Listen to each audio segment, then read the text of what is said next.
Désolé, j'avais une mise à jour sur mon Teams. Ça arrive. Mise à jour sur Teams? C'est pas vrai, ça. Je sais Ça pas arrive, pourquoi. ça arrive. J'étais connecté sur le Teams de la PD, puis dès que j'ai ouvert. Ils t'ont demandé une mise à jour dessus. Ça peut arriver avec Microsoft, ça arrive avec Zoom des fois. Alors, il faut les faire d'avance des fois, puis des fois, ça n'attend pas.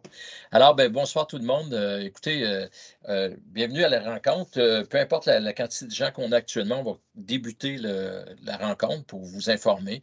Le reste, ça sera ça sera disponible sur le web avec l'enregistrement. Alors, moi, c'est André Dalpé, je suis directeur des compétitions. Je suis avec des collègues de travail. Alors, il y a Marco Pantanella qui est là, qui est le directeur à l'arbitrage. On a Patrick Viola qui est sur la direction technique de Concordia.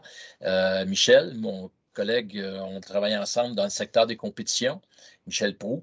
Alors, on est les 4 personnes qui, ce soir, on va pouvoir vous informer de quelques nouveautés brièvement. Sur un peu le cadre de compétition en soccer à 7 qui a été changé par la Fédération dernièrement pour favoriser le développement. Et la façon qu'on va procéder pour la présentation, on ne veut pas étirer ça pour rien. On va commencer avec Patrick qui va vous donner un peu du côté point de vue technique où on s'en va avec ça. Pourquoi ça s'est emmené avec ça à la Fédération pour favoriser le développement des joueurs et des joueuses.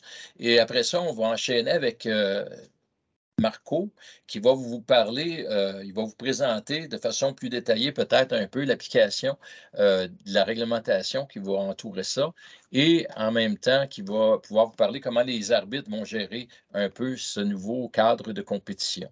Donc, Puis Michel, lui, il va compléter avec l'utilisation du PTS pour ceux qui ont besoin d'avoir de l'information là-dessus. Comment utiliser le PTS, parce qu'on va toujours l'utiliser.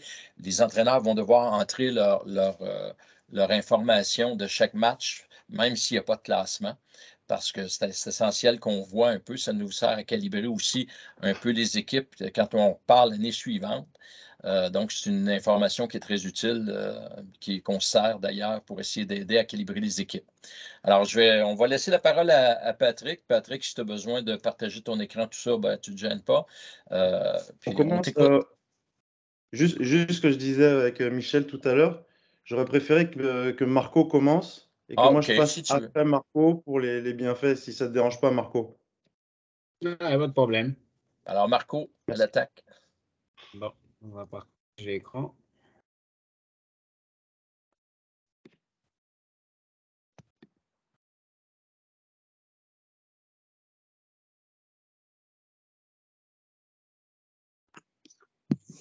OK. Vous confirmez si vous voyez bien ce que... Me les jouer dans les pieds. André, vous avez mon écran? Oui. Non. Oui ou non? Moi, je ne vois pas. Règlement spécifique sur PA7, c'est qui apparaît sur l'écran. Moi, je vois Marco. Je vois pour pas, moi, c'est correct. Moi, je ne vois pas ton écran. OK. Est-ce qu'il y en a qui ne voient pas l'écran dans la salle? Il y a quelques problèmes de connexion tantôt. Moi, je ne vois pas. L'écran, très bien. Vas-y, Marco. Même si je ne le vois pas, ce n'est pas très grave. Si les autres le voient, c'est ça qui est important. Allez, juste une petite seconde. Bon. Je te vois toi à l'écran, mais je ne vois pas. OK. Michel, c'est correct? Ah, là, on le voit. Bon. Il y a juste peut-être un problème de lag, mais en tout cas, là, ceux qui ne peuvent pas voir de façon claire, ça va éventuellement arriver. Normalement, c'est juste un problème de lag, mais cette présentation a déjà été envoyée par Dominique Moise, notre directeur technique, à tous les DT des clubs. Puis au besoin, sur réclamation, on peut tout à fait vous la diffuser également. Michel et André, on a une copie. Donc, ce qu'on va faire, on va discuter simplement les règlements spécifiques qui ont changé, la façon dont ils vont être implémentés par nos arbitres à la région. Puis ensuite, Patrick discutera des bienfaits de cette approche qui a été décidée. Je le rappelle, par Soccer Québec. Soccer Québec a établi les grandes lignes de cette réforme-là. Nous, on a fait quelques adaptations spécifiques à notre championnat. On va le voir ensemble. OK? Donc, sans plus tarder,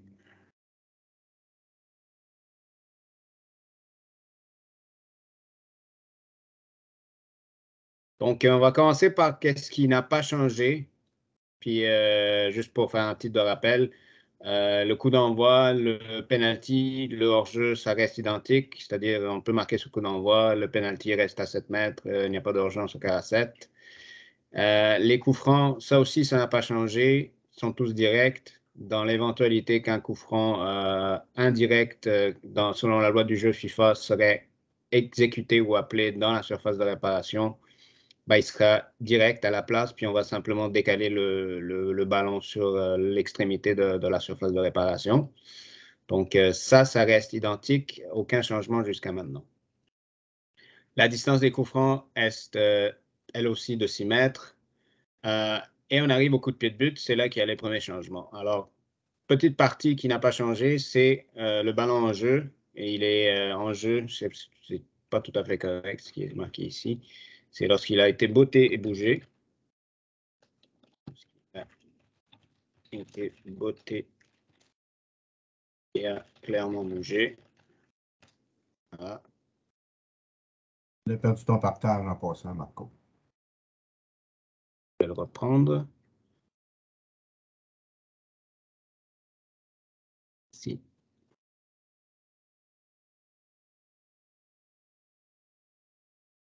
Voilà. OK. Donc, ça, c'est la mise à jour. Un but peut être marqué directement sous coup de pied de but. Lieu d'exécution, ça reste n'importe quel endroit de la surface de réparation. Maintenant, ce qui a changé de par la réforme que veut Soccer Québec, c'est les nouvelles conditions à respecter par les adversaires. Donc, elles se présentent de la façon suivante. Il y aura ce qu'on appelle 2 lignes de retrait qui seront situées à 5 mètres de la ligne médiane dans chaque moitié de terrain.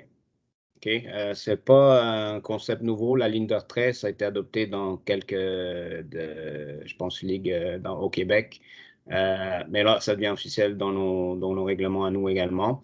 Donc, deux lignes de retrait. Et optionnellement, les lignes de retrait pourront être identifiées par des cônes à l'extérieur du terrain. Okay? Donc, des cônes ici en l'extérieur de la ligne de touche, puis des cônes de l'autre côté. Donc, 4 cônes. Ce qu'on a indiqué comme consigne aux arbitres, c'est aller voir l'entraîneur d'équipe receveuse pour voir est-ce qu'il a des cônes qu'on peut utiliser pour marquer les lignes de retrait.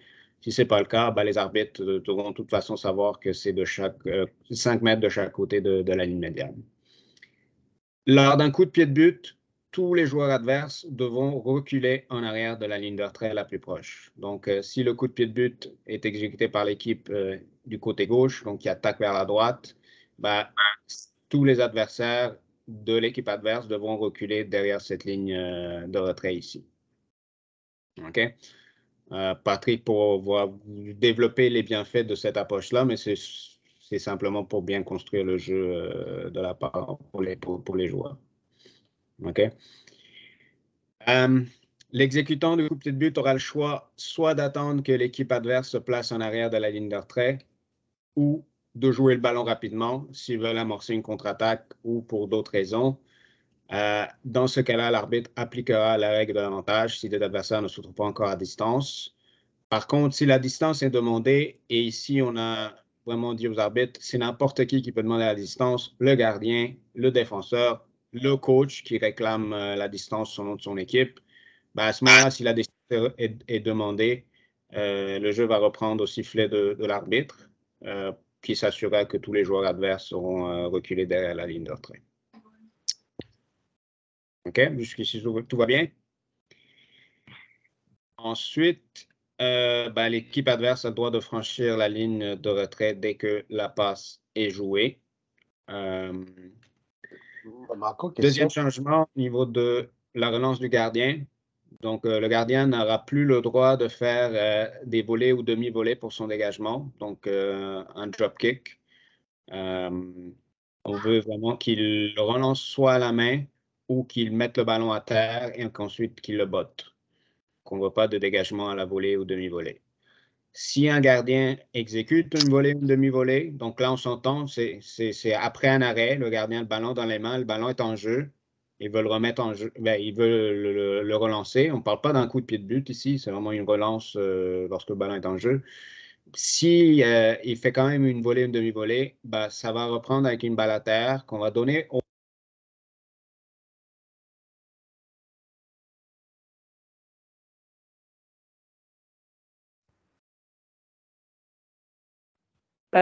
On n'entend plus rien, je pense. Non, c'est ça, Michel. Ok. Michel, Ok, je parle Ça ça. coupe pulse.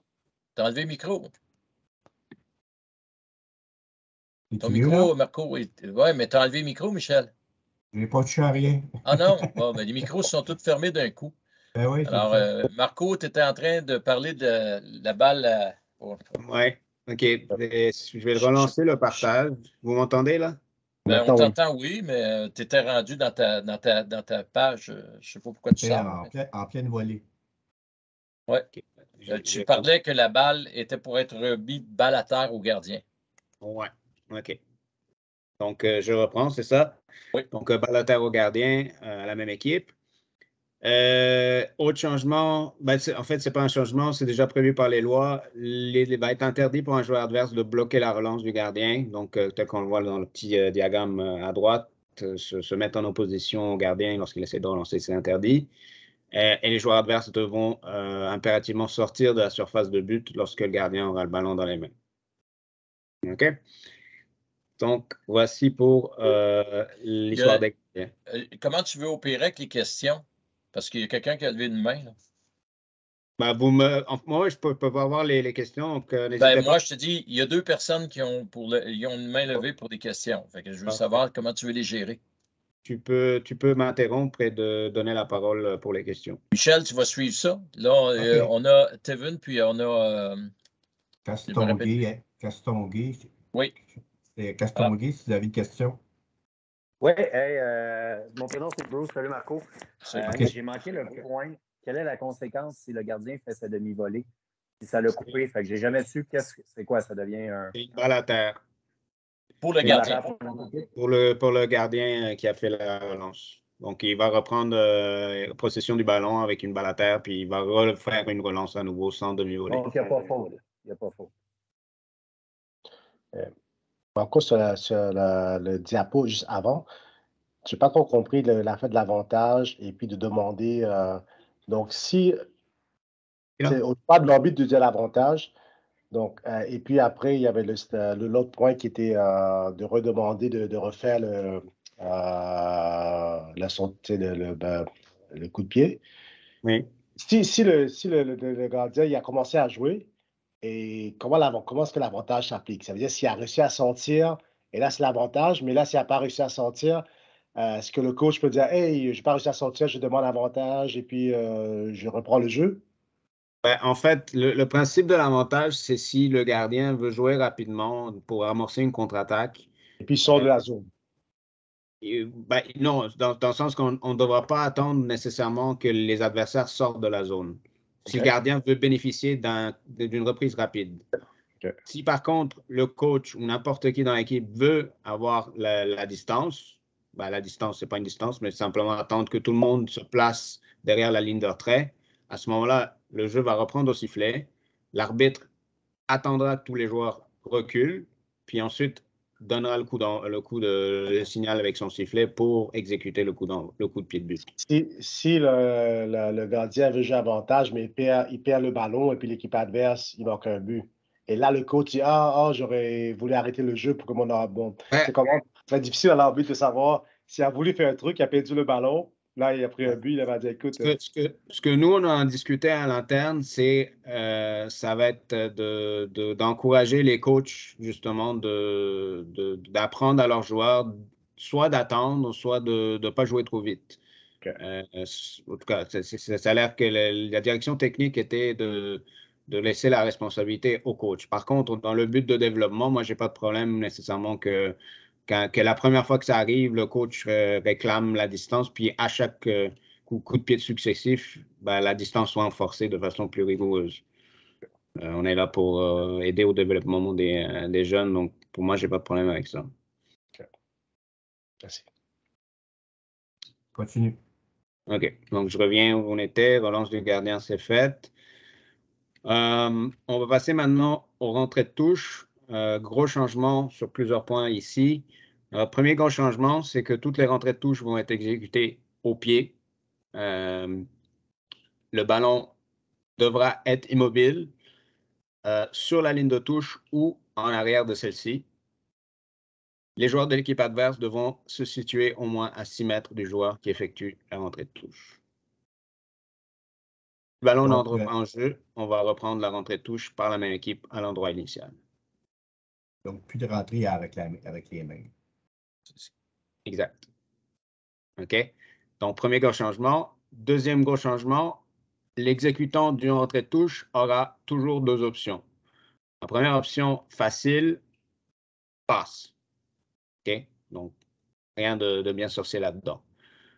Deuxième option qui probablement va en surprendre plus d'un, mais c'est ça que Soccer Québec a décidé de mettre en place, c'est la conduite de balle ou dribble. Dans le sens que le joueur qui exécute la rentrée de touche peut rentrer avec le ballon dans le terrain et continuer à jouer. Donc, plusieurs touches de balle. Il n'y a pas besoin que la rentrée de touche soit retouchée par un autre joueur avant que l'exécutant la retouche une deuxième fois. Il rentre dans le ballon, il rentre dans le terrain avec la balle et il dribble. Et il peut même continuer à faire une action de but et marquer un but s'il désire. OK? Donc, ce gros changement va être expliqué par Patrick plus tard au niveau de la philosophie et qui est des vidéos à l'appui. La distance à respecter restera 6 mètres et l'exécutant, tout comme le coup de pied de but, aura le choix soit d'attendre que l'équipe adverse se place à distance de 6 mètres ou de jouer vite. S'il veut jouer vite, pourvu que, je précise, le ballon soit immobile et sur la ligne ou derrière celle-ci, ben, l'arbitre pourra appliquer l'avantage si des adversaires ne sont pas à distance de 6 mètres. Okay? Par contre, encore une fois, si la distance est demandée, ben, l'arbitre demandera à tout le monde d'attendre son sifflet, on forcera à la distance des 6 mètres. Une fois que c'est fait, on reprendra avec le sifflet de l'arbitre. Question, ça va bien. Des questions, Michel? Non, il n'y a pas de questions, ça va bien. Ensuite, on passe au temps de jeu. Le temps de jeu va être séparé en 4 périodes. En U9, ça va être 4 périodes de 10 minutes. Entre chaque période, avec une pause de 4 minutes. En U10, ça va être 4 périodes de 12 minutes. Avec la mi-temps du match, une pause de 5 minutes complète, donc c'est-à-dire après 24 minutes de jeu. Et entre chaque période, les équipes pourront prendre 1 minute maximum pour faire des remplacements de joueurs, mais il n'y aura pas de pause officielle. Okay? La seule pause officielle qu'il y aura, c'est à la mi-temps du match. Pour l'allocation du temps, ça va avoir l'air de ça. Donc, U9, 10 minutes de jeu, 4 minutes de pause, 10 minutes de jeu, 4 minutes de pause, 10 minutes de jeu, 4 minutes de pause, 10 minutes de jeu, total 52 minutes. En U10, 12 minutes de jeu, 1 minute maximum pour les remplacements, 12 minutes de jeu, 5 minutes de pause, 12 minutes de jeu, 1 minute pour les remplacements, 12 minutes et un total de 53 minutes. Notez que le temps de pause entre la première et la deuxième période et la troisième et quatrième période, c'est pour les remplacements, mais les remplacements pourront être faits. En fait, les remplacements sont encouragés d'être faits surtout entre les périodes. Okay? En phase sur le mot encouragé. Le but de ceci, c'est de permettre de maximiser le temps de jeu des joueurs sur le terrain en évitant de perdre du temps pour des remplacements durant la période. Cependant, si nécessaire, ben, les remplacements durant la période resteront permis, tels qu'on prévoit déjà dans l'article 14.3 des règlements de compétition. Okay? Mais notre directeur technique va communiquer à tous les autres directeurs techniques et Patrick pourra le rappeler également. On veut vraiment que les coachs gardent leur remplacement pour entre les périodes. OK? Chronomètre de l'arbitre, ça aussi, ça va être géré de façon particulière. Vous allez comprendre pourquoi. L'arbitre utilisant un chronomètre en mode temps continu, contrairement à un match régulier où il va arrêter le chronomètre à la fin de la première période, donc durant la pause, et va le reprendre pour la deuxième période. Ici, l'arbitre commencera son chronomètre au coup d'envoi et il va le laisser rouler jusqu'à la fin. Okay? Donc, dès que le chronomètre d'arbitre indique 52 minutes, en U9, ça va être la fin du match et en U10, ça va être 53 minutes. Okay? Il va être de la responsabilité des équipes de se limiter aux minutes de pause entre les quarts.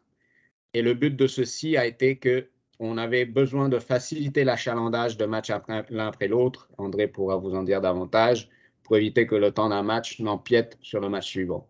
Donc, par exemple, un match qui commencerait à 19 h, il ne faut pas qu'il empiète sur un match qui serait cédulé à 20 h. Et on s'est dit que si on autorisait le temps arrêté de l'arbitre pour 4 périodes au complet, qui ne dureront de toute façon jamais exactement 10 minutes ou 12 minutes, mais toujours du temps supplémentaire, ben, on aurait facilement dépassé les 60 minutes de jeu ou de cédulé pour la période. Donc, c'est pour cette raison on a dit temps continu, puis on est garanti de s'arrêter 53 minutes après le coup d'envoi. Donc, l'aide-mémoire pour quand l'arbitre sifflera à la fin des débuts des périodes sur son chronomètre, ben, en U9, ça va être début du match à 0-0, fin de la première à 10, début de la deuxième à 14, fin de la deuxième à 24, début de la troisième 28, fin 38, et début de la quatrième 42, fin du match 52.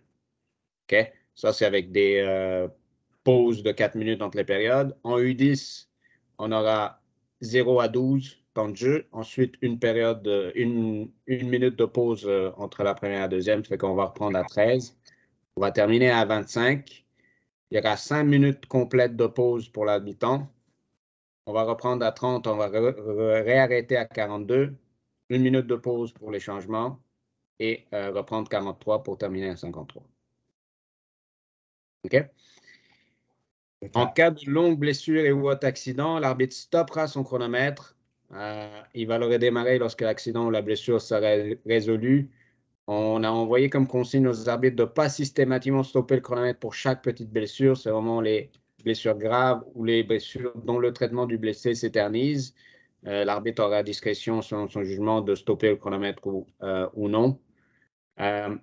Ça permettra de garder les minutes de repère du tableau précédent. Si jamais il y a une grosse blessure qui peut perdre 5 minutes, ben à ce moment-là, on aura toujours les minutes de repère pour savoir quand chaque période doit commencer et terminer. Dernier point, changement de côté. Pour éviter de perdre du temps, on changera de côté une seule fois. Ça sera à la mi-temps, comme est déjà prévu par les lois du jeu. OK? Pas de question, ça va bien. Bon, ben, ça termine ma présentation. Parfait. On va aller avec Patrick, si tu es prêt. Il faudra que tu ouvres ton micro, par contre.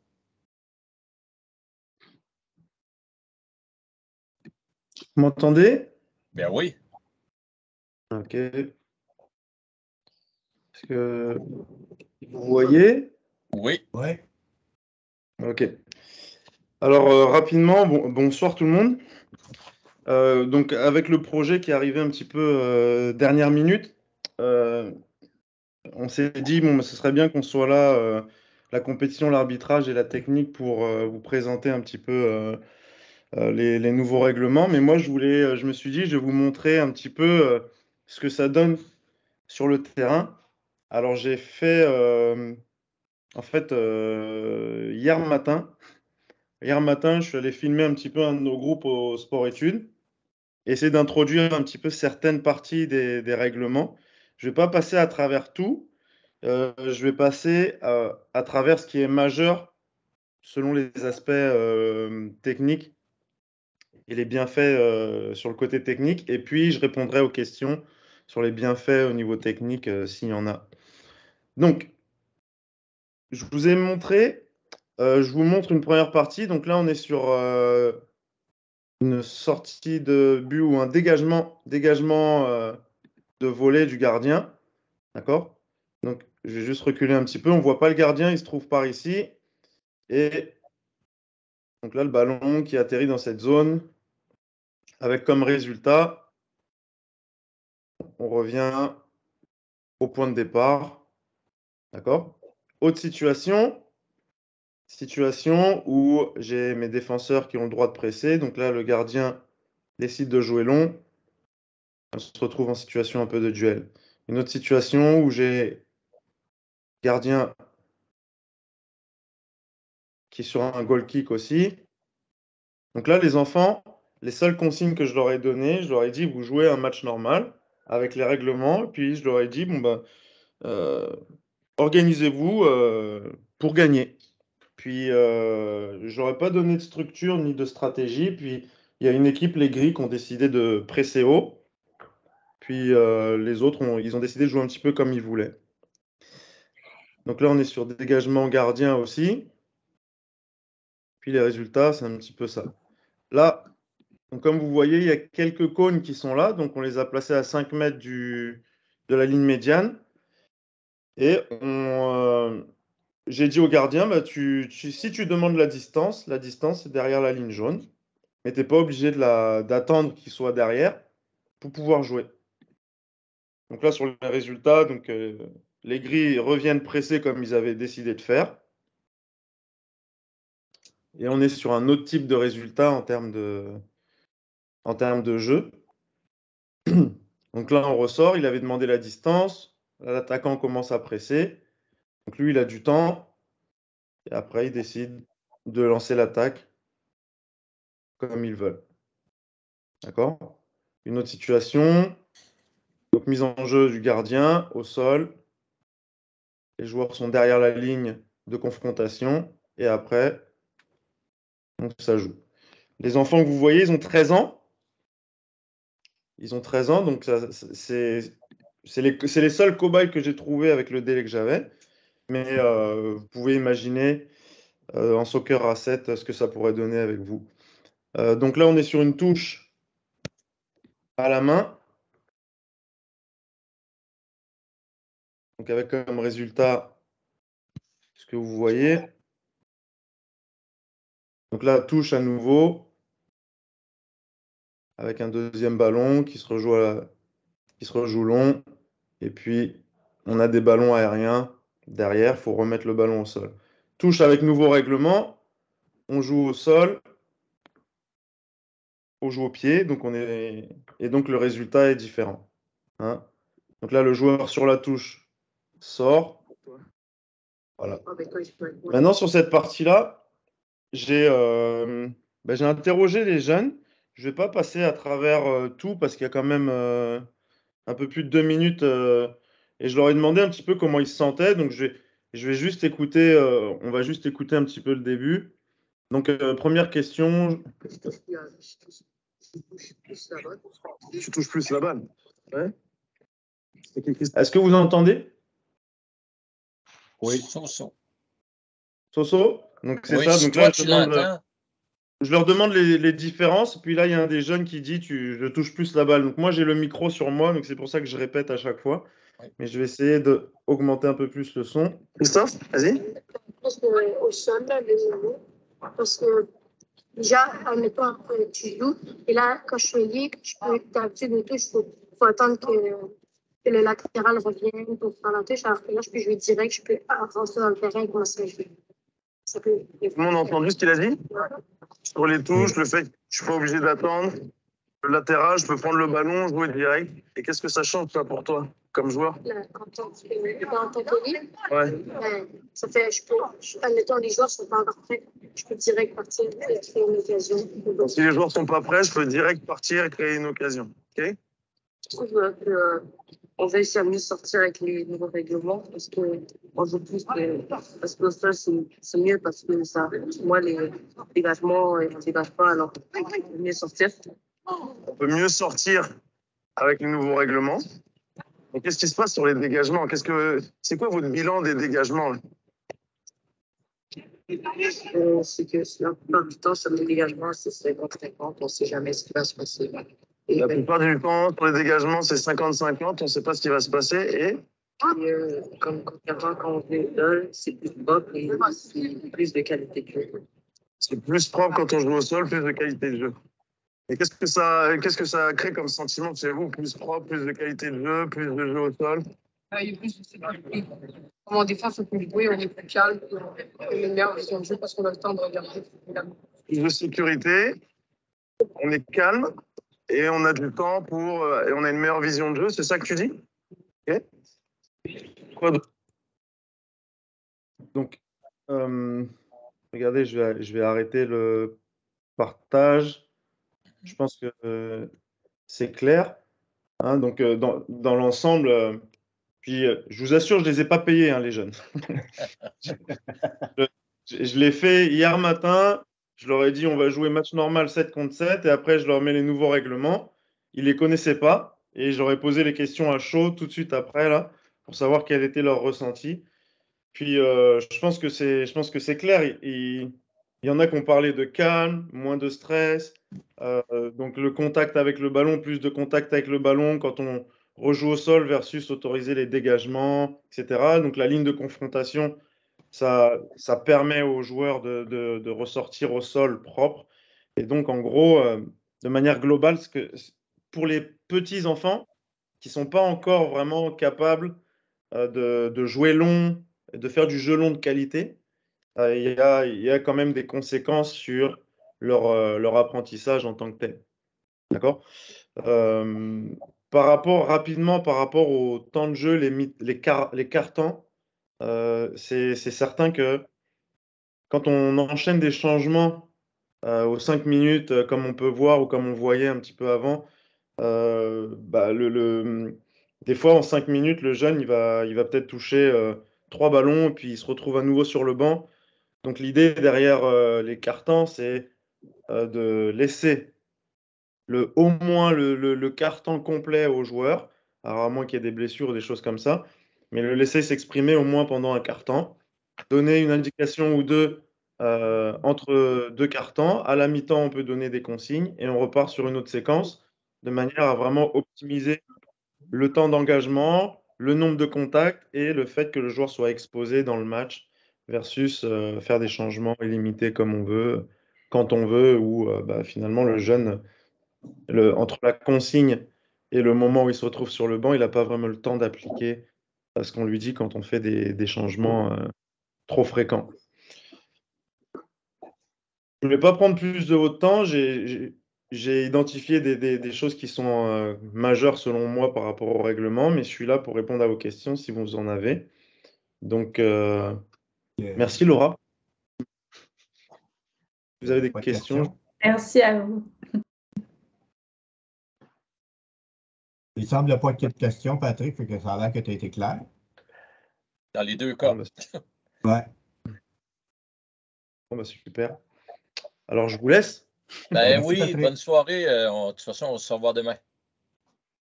Allez, au revoir. Patrick. Alors, il reste la dernière partie de la réunion. Là, on va parler de PTS. Donc, je sais que pour plusieurs, vous êtes souvent des nouveaux entraîneurs, vous, ça ne fait pas très longtemps. Donc, vous savez que toute notre ligue est gérée par une application, un logiciel qui s'appelle PTS Ligue. Alors, donc, c'est avec ça qu'on fait nos feuilles de match, qu'on fait nos vérifications de joueurs, qu'on rentre nos statistiques. Et enfin, on gère tout avec ça. Donc, je vais juste prendre peut-être une dizaine de minutes de votre temps pour montrer comment remplir une feuille de match. C'est ça. Comment remplir une feuille de match. En passant, feuille de match, c'est une feuille de papier blanche. Mettez dans votre imprimante. Le club devrait vous fournir des feuilles de match déjà pré-découpées. Mais si vous n'en avez pas, une feuille de match normale fait le travail. C'est une feuille de match imprimée par PTS. J'ai vu cet hiver beaucoup surtout dans les petites catégories, beaucoup de feuilles écrites à la main. Je trouvais ça étrange. On les acceptait quand même, mais on ne voit pas de raison pourquoi une feuille de match est remplie à la main, à moins d'une mauvaise préparation.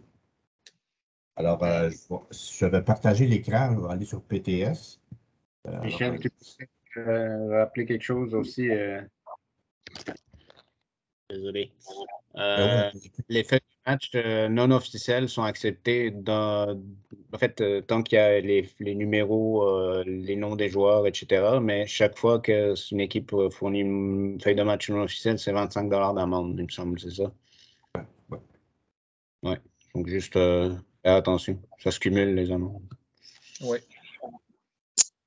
Je m'excuse, mais ça arrive souvent qu'il y a des petits glitches dans PTS Sport. Fait que même si on essaie de rajouter les noms quand on clique sur tous les noms pour les joueurs, il y a comme ça m'est arrivé à plusieurs reprises où ce que j'ai essayé, on est pressé pour partir, on n'est pas capable de réparer le problème.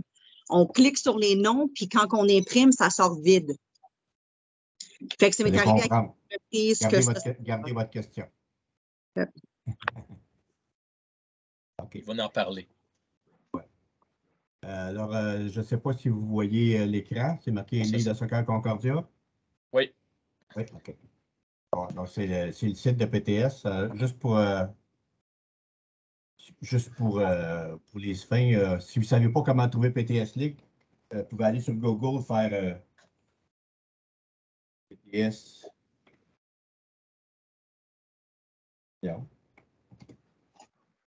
PTS League. C'est le premier qui est en haut. Choisissez la Ligue Concordia et vous avez la même endroit. Là, es-tu l'été ou l'hiver, là? Ouais, là, je suis allé sur l'été et sur l'hiver, mais en tout cas, c'est la même place. L'autre chose, l'autre manière d'y aller, c'est d'aller sur le site de la Soccer Concordia. Puis Soccer Concordia. On va y aller en cours par Google. Et les gens savent souvent pas l'adresse de l'ARS. C'est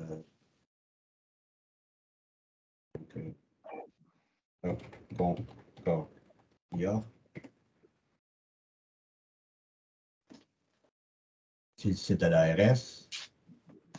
On peut y aller par la compétition. Et ça s'appelle la Ligue de développement ARSC. Et on sait PTS League. Et on est revenu à la même endroit. On voit sur le bord. Ici, on voit sur une grande fenêtre. Vous allez avoir. Belle maison, Michel. Hein? Ah, OK, on l'a perdu. C'est correct. Bon. OK, c'est beau. OK, donc, vous savez sur PTS League. Donc, un coup, vous êtes rendu dessus. Pour vous connecter pour faire n'importe quoi. Donc, on se connecte. Il y a le bouton connexion en haut à droite. Là, j'ai pris un club pour les fins de la soirée. Votre bout de passe ou utilisateur, il va vous être envoyé par courriel, peut-être une semaine avant le début de la saison. Et aussi, si jamais vous avez des pertes de mémoire ou vous n'avez pas, parce que le système va vous envoyer le courriel si votre club vous a entré comme entraîneur. Vous n'êtes pas entré comme entraîneur, vous ne savez rien. Mais le petit truc que je donne à tout le monde, c'est que quand vous êtes dans PTS, vous allez sur équipe et vous cherchez votre catégorie. Puis il y a les noms d'équipes sont ici. Il y a un numéro qui est là. Il commence par 66 ou 65, c'est les premiers chiffres. C'est votre utilisateur et mot de passe. Tout le monde a la même chose. Donc, pour commencer l'année, votre mot de passe et votre utilisateur, c'est le même. Je suis rentré dans l'équipe de CS Montréal-Centre U13 masculin. Donc, là-dedans, vous voyez les classements, le calendrier, un paquet de choses, mais la section entraîneur, c'est le bout qui nous intéresse aujourd'hui. Donc, ici, la première chose je ne passerai peut-être pas tous les points, mais les plus importants. Alors, donc, avant le début de la saison, vous commencez d'aller voir joueurs équipe. Et là, vous allez voir la liste de joueurs que vous avez, que le club vous a mis. Cette équipe-là, présentement, ces joueurs-là. Et il y a cet entraîneur-là. Si vous voulez rajouter des gens, vous pouvez les rajouter ici avec ton numéro de bande, vous faites rechercher, vous pouvez l'ajouter. Vous faites une recherche, puis la personne ne sort pas, il y a un problème. Alors, contactez votre club. Peut-être que la personne n'a pas été validée. Peut-être que la personne n'a pas été affiliée. Je ne sais pas. Donc, conseil d'aller en joueur, premièrement, avant de commencer l'année, donc aller dans joueur équipe. Conseil de rentrer vos numéros de chandail. Donc, ça va être déjà fait. et après ça, enregistrer quand c'est fait. Très, très simple. La deuxième chose ici, c'est Info Équipe. Pas grand-chose là-dedans, sauf que il faut absolument que vous rentretiez vos couleurs de chandail. Donc, quand je vois ici, là, j'ai les couleurs de donc je peux ajuster les couleurs de chandail. On demande surtout deux équipes de rentrer, l'équipe receveur, votre couleur de receveur. Donc, je ne le ferai pas, là, mais vous pouvez, j'ai un chandail rouge avec des shorts bleus. J'écris ma couleur de peau, je fais enregistrer l'uniforme. Si vous ne le faites pas, le système ne vous laissera pas aller. Quand vous allez pouvoir imprimer votre feuille de match, il va vous dire que tu n'as pas rentré tes couleurs. L'avantage de ça, c'est que quand vous allez faire votre feuille de match, vous savez l'autre équipe, c'est quoi ses couleurs. Donc, si vous pouvez savoir d'avance que vous allez jouer. Si vous avez un chandail rouge, vous allez pouvoir savoir d'avance que l'autre équipe aussi est en rouge. Donc, il faut prévoir les dossards ou des choses comme ça. Après ça, on va ici, après ça, imprimer des feuilles de match. Donc, c'est de cette partie-là qu'on va imprimer des feuilles. Bon. Quand on va là-dedans, on peut juste en imprimer 3 d'avance. Je vous suggère de ne pas imprimer des feuilles de match trop d'avance, parce que les choses varient. Si vous imprimez des feuilles de match trop d'avance, vous risquez d'avoir des joueurs suspendus qui ne seront pas rentrés dans le système, ou des joueurs qui ont été ajustés puis vous ne les verrez pas. Donc, faites-les une à la fois, si possible. Essayez de ne pas faire vos feuilles de match la journée du match. Parce que si vous jouez le mardi soir, puis vous faites votre feuille de match 2 heures avant,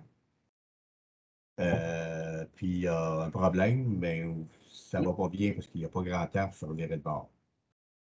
Essayez de le faire la veille du match, quelque chose comme ça. Donc, cette équipe-là a rentré des numéros de chandail. Ça, c'est les joueurs-là. Donc, quand on veut faire des feuilles de match, excusez, je vais les retirer et on va recommencer. Cette équipe-là a déjà fait ses feuilles de match.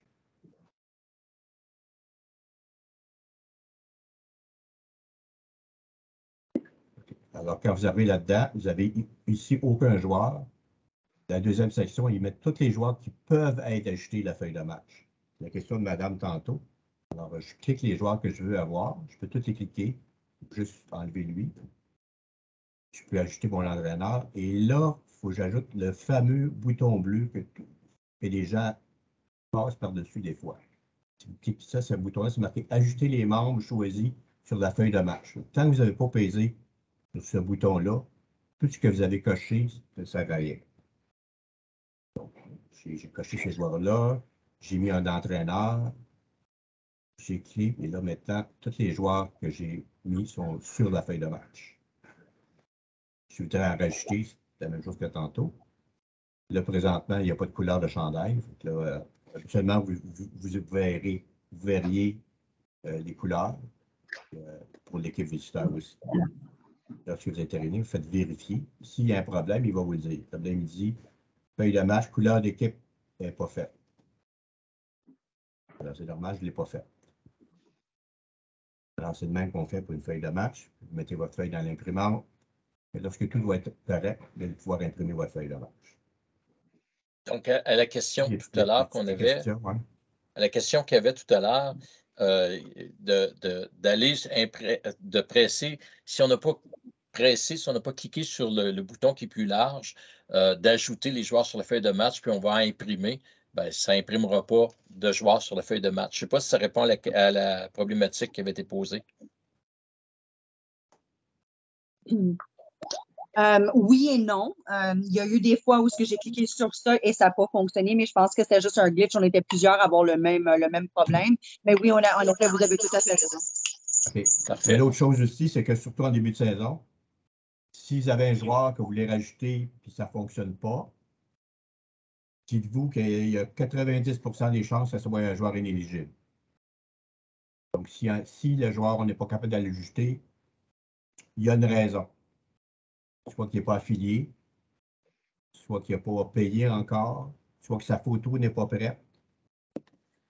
Il y a différentes raisons. Donc, si vous faites rajouter le joueur quand même à la main sur la feuille de match, vous prenez une chance que le joueur soit inéligible. Et on ne veut pas dans la ligue, même si vous êtes dans des catégories pas de classement, on ne veut pas avoir des joueurs non éligibles. Et les amendes pour ça que votre club va recevoir si vous utilisez un joueur inéligible. Alors, donc, on imprime la feuille de match. Et la dernière section ici que je vais vous montrer, on était dans la section imprimer feuille de match. Vous avez des amendes. Puis, si vous cliquez l'amende, vous allez avoir les amendes qui sont imposées à votre équipe. Donc, vous pouvez faire un suivi pendant l'année. Présentement, il n'y en a pas. Heureusement, il n'y a pas de match à jouer. Vous pouvez changer votre mot de passe. Dites-vous que quand vous avez changé votre mot de passe puis vous l'oubliez, je ne peux pas vous le donner, votre mot de passe. Donc, je peux juste le confirmer. Faites attention avec ça. Gardez quelque chose de simple, surtout si vous partez pour 2 semaines dans l'été en vacances. Donc, il faudrait que votre assistant entraîneur ait le code, lui ici. Puisse faire une feuille de match pendant que vous n'êtes pas là. Vous pouvez laisser le code. Moi, je vous suggère de laisser le code original, comme ça, tout le monde est au courant. On n'a pas vu de fraude encore sur les feuilles de match de notre équipe. Ici, photos de joueurs. Alors, ça, c'est une section très utilisée présentement. Alors, quand vous arrivez à votre match, anciennement, pour ceux qui sont plus vieux que moi, on avait des cartes en plastique qu'on montrait à l'arbitre pour identifier les joueurs. Ça se fait de moins en moins. La plupart des clubs ont arrêté d'imprimer des cartes en plastique. Donc, vous arrivez au terrain avec votre téléphone, puis vous montrez les cartes avec votre téléphone à l'arbitre pour qu'il fasse une vérification des joueurs. Donc, pour faire ça, il y a seulement sur PTS que vous pouvez faire ça. Donc, vous allez dans la même section, vous prenez votre téléphone, vous loguez, vous allez dans entraîneur, vous allez sur photo de joueurs, et ça va apparaître les joueurs ici. Petite parenthèse, les joueurs qui sont ici, c'est seulement les joueurs que vous avez mis sur votre feuille de match. Donc, il faut faire la feuille de match avant pour avoir les photos après. S'il n'y a aucun joueur sur la feuille de match, il n'y aura aucun joueur ici. Donc, si vous avez oublié de mettre un joueur ou un joueur se présente et il n'était pas prévu, là, ça devient embêtant pour l'arbitre d'accepter ou de refuser le joueur parce qu'il n'est pas capable d'identifier. Exact. C'est ça. Photo joueur, section. Il y a une autre petite section ici qui s'appelle feuille de match qui est à côté. Vous le savez peut-être, vous vous en doutez, mais l'arbitre, même s'il n'y a pas de classement, les résultats sont comptabilisés quand même.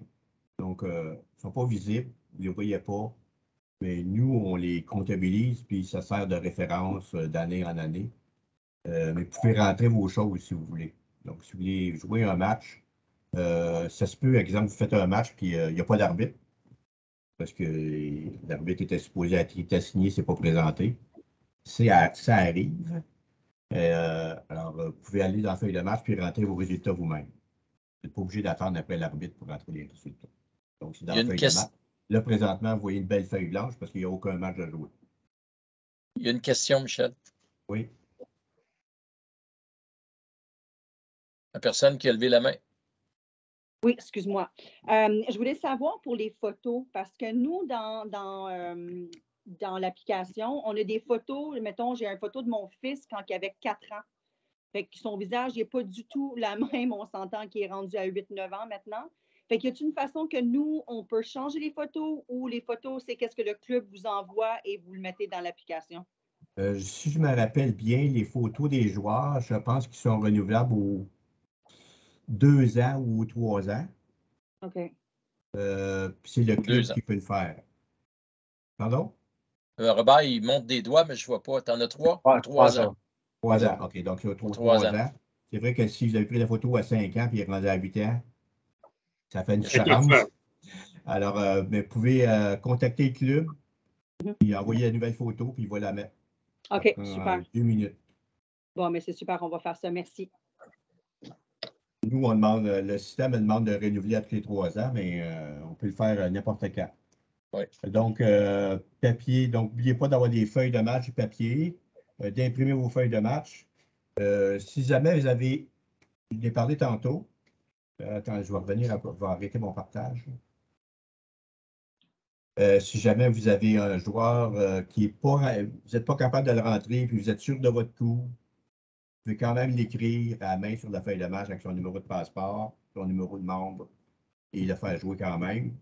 Puis nous, on va vérifier quand on va homologuer le match, on va vérifier si tout est correct. Si tout est correct, vous n'entendrez pas parler de rien. Si vous avez fait quelque chose qui n'aura pas dû, ben, il va y avoir une amende au club. Dernière chose, il y a des ballons de match. Donc, la Ligue va vous donner 2 ballons de match pour la saison. Ça devrait être pas mal avant, au début de saison. Présentement, les ballons ne sont pas encore arrivés. Je sais qu'ils sont à Montréal. Je devrais les avoir, nous, au bureau de l'ARS la semaine prochaine. Donc, les clubs vont commencer à venir chercher les ballons probablement la semaine prochaine ou l'autre. Donc, ça se pourrait que votre premier match de saison, que les ballons de match, ça n'ait pas arrivé. Donc, si c'est dans ce cas-là, gardez-vous un beau ballon, 2 bons ballons pour jouer votre match. Il n'y a pas de problème. Tout est l'excuse, c'est de la COVID présentement, fait que je ne sais pas pourquoi que les ballons sont en retard. Avez-vous des questions? Non? C'est bon. Oui, Robert, une question. J'ai fait mon bout. Robert, une question. Oui, est-ce que tu m'entends, Michel? Oui. Les feuilles de match, où est-ce qu'on se les procure? Lorsque le club va venir chercher ses ballons, il va donner un paquet de 20 feuilles pour chaque équipe. OK. Excellent. D'autres questions? Formidable. Bon, ben écoutez, outre ça, la seule autre chose qu'il y a eu de nouveau qui est peut-être majeure, c'est à la fédération on attend d'avoir des précisions avec la fédération là-dessus. C'est la règle des 6 matchs. Quand un joueur va jouer 6 matchs pour une équipe à un niveau supérieur. Donc, on va revenir avec ça, vous donner des précisions par rapport à ça pour vous dire si ça s'applique ou si ça ne s'applique pas aux catégories U12 et moins. Alors, on est en train de regarder avec la fédération, avec le système PTS, comment est-ce que ça se gère, puis on va vous revenir avec ça. Ça va? Il y a une question. Oui, Paula. En fait, c'est le team de ma femme. Oh, je voulais savoir bon. oui, enchanté. Je voulais savoir si est-ce que vous allez partager l'enregistrement de ce soir. Il y a beaucoup de choses intéressantes, alors j'aimerais les garder, les partager. Il n'y a pas de problème. Généralement, on va... Oui, vas-y, Michel. Ils vont être partagés probablement plus la semaine prochaine, parce que ce soir, on vous rencontre. Demain soir, on rencontre les U11, U12. Puis jeudi, on rencontre les 13 ans et plus. Donc, on va peut-être faire ça plus tard là, dans la semaine, vendredi ou lundi prochain. OK. Vous allez l'envoyer par courriel. Parfait. Ben, on va le mettre sur le site de l'ARS. On va avertir votre club que c'est disponible. OK. OK. Merci beaucoup. Il y a Manuel qui avait une question. Non, c'est correct. C'est la même question. Ah, c'est la même question? Bon, ben parfait. J'avais une question, André. Je ne sais pas si tu le vois. Ah, vas-y. Vas-y, oui, je vois. Pour revenir, c'est le truc de 6 matchs. Donc, pour confirmer, entre U9 à U12, ça ne s'applique pas si j'ai un kid qui joue en E1-2 et E1 qui bouge pendant la saison. Il n'y a pas de 6 matchs. Ce qu'on est en train de regarder, c'est avec la fédération, parce qu'on a eu des questions, on a questionné la fédération, puis là, ils sont avec des ajustements par rapport à ça, et avec le système PTS et la portée de l'application. Donc, ils vont nous revenir avec ça sous peu. Dès qu'on a des nouvelles, on communique avec tous les clubs pour donner la précision qu'il y a là-dessus. Parce qu'il y a 2 choses qui étaient pas claires. Il y avait entre U9 à U12 et puis si un kid de U12 va jouer en U13 ou U9 à U10. Oui, mais ça, encore là, c'est exactement ça. C'est pour ça qu'on va attendre qu'ils nous donnent la note finale par rapport à ça, parce que c'est eux autres qui ont mis les libellés, tout ça de ça. Donc, on ne veut pas s'avancer trop vite. Puis après ça, on va vous dire, peu importe de ce qu'on a eu comme discussion avec eux, comment nous, on va l'appliquer. OK. Tout simplement. Parce que c'est sûr que, tu sais, entre U9 à U12, s'il applique 6 matchs, ça va à l'encontre du CDC, fait que ça n'a pas de sens. Ben, oui et non, dans le sens que il ne faut pas oublier une chose, c'est que ça dépend pourquoi tu utilises le joueur. Puis, si on prend le concept du CDC, ton joueur devient suffisant pour jouer en haut, bien, il va rester en haut. Puis là, c'est un autre qui va descendre. Mais peu importe. Si c'est pour des réserves, bien, à ce moment-là, tu es capable de jouer avec. Tu as plusieurs joueurs. Tu n'es pas obligé de prendre tout le temps le même joueur pour le monter à l'autre équipe. Tu es capable d'en choisir d'autres. Puis à ce moment-là, de gérer ton personnel de joueurs ou de joueuses en fonction de ce que tu as sous la main.